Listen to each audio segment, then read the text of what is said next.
Legendary civil rights leader, Reverend Jesse Jackson, dying at the age of 84. I'm human. I am God's child.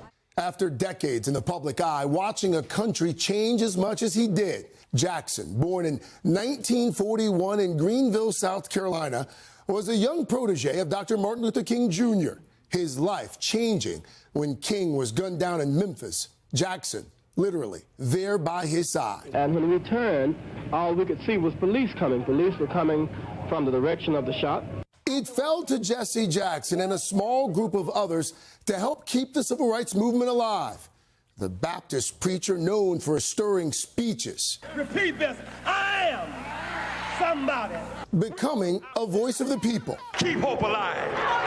Keep hope alive. Jackson made Chicago his base of operation, starting what became the Rainbow Push Coalition, urging companies and politicians to improve opportunities for minorities. And he had his own political ambitions, launching a bid for president in 1984.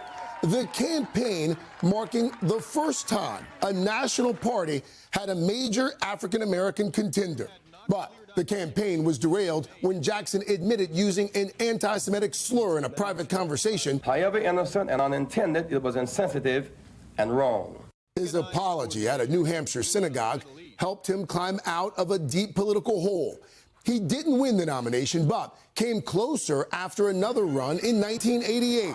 20 years later, a visibly emotional Jackson witnessing America elect its first black president, Barack Obama, a fellow Chicagoan.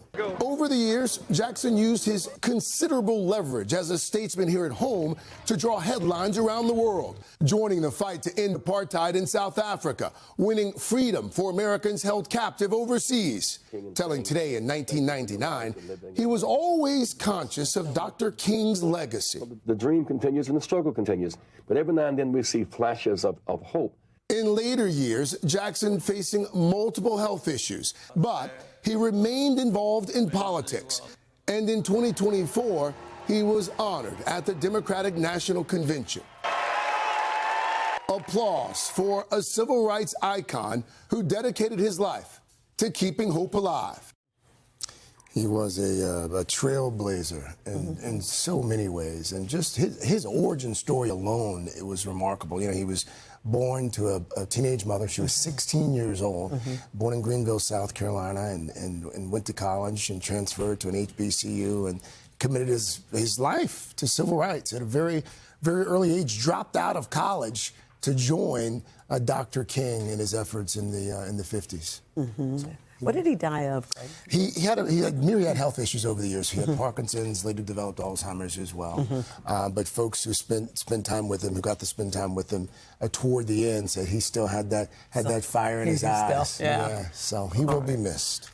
Hey, thanks for watching. And don't forget, you can catch the Today Show every morning on NBC or take Today when you're on the go. Just follow the Today podcast on Apple Podcasts, Spotify, or wherever you listen.